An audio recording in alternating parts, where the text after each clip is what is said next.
सीमांत घर्षण या स्थैतिक घर्षण। क्या होता है सीमांत घर्षण या स्थैतिक घर्षण, यह जानेंगे, है ना, इसका नियम। तो इसमें किस टाइप का क्वेश्चन आता है? इसमें आता है कि सीमांत घर्षण से क्या अभिप्राय है, घर्षण के नियम लिखिए, या फिर स्थैतिक घर्षण का नियम लिखिए। इस तरीके से क्वेश्चन आते हैं ना। तो हम जान लेते हैं कि सीमांत घर्षण क्या है। जब एक पिंड दूसरे पिंड पर चलने का प्रयास करता है। जब एक पिंड दूसरे पिंड पर चलने का प्रयास करता है, और जो पहला पिंड होता है, और जो पहला पिंड होता है चलने को तैयार होता है, ठीक है। तो इस स्थिति को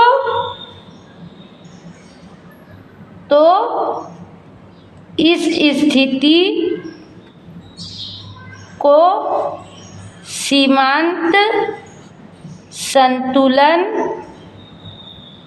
की स्थिति कहते हैं, ठीक है। इस स्थिति को क्या कहते हैं? सीमांत संतुलन की स्थिति कहते हैं। और सीमांत संतुलन की स्थिति में कार्य करने वाले घर्षण को सीमांत घर्षण कहते हैं। और सीमांत संतुलन की स्थिति में कार्य करने वाले घर्षण को सीमांत घर्षण या स्थैतिक घर्षण कहते हैं, ठीक है।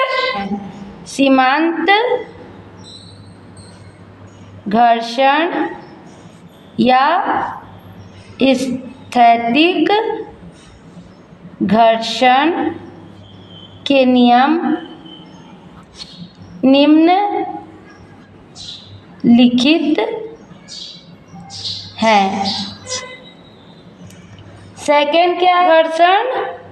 सीमांत घर्षण संपर्क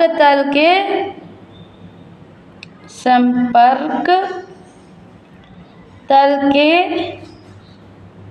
प्रकृति पर निर्भर करता है, ठीक है। थर्ड क्या है हमारा? थर्ड है सीमांत घर्षण संपर्क तलों के सीमांत घर्षण संपर्क तलों के क्षेत्रफल या आकार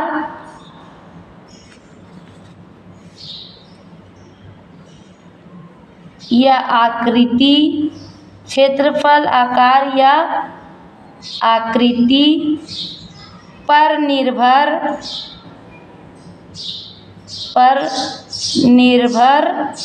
नहीं करता है। कब निर्भर नहीं करता? जब अभिकेंद्र बल क्या हो? नियत हो, ठीक है। और चौथा क्या है हमारा? चौथा है सीमांत घर्षण का मान, सीमांत घर्षण का मान Fs, अभिलंब प्रक्रिया R, अभिलंब प्रतिक्रिया R के अनुक्रमानुपाती होता है। अर्थात क्या होता है? Fs अनुक्रमानुपाती R, ठीक है। तो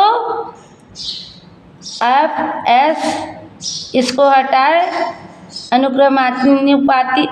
अनुक्रमानुपाती का निशान हटाए तो क्या आ जाएगा? यहाँ एक कांस्टेंट म्यू एस आर, ठीक है।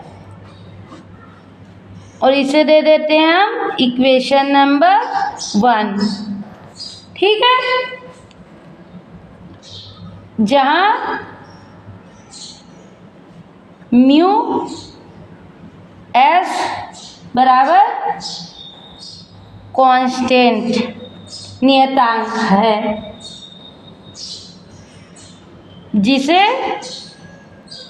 स्थैतिक घर्षण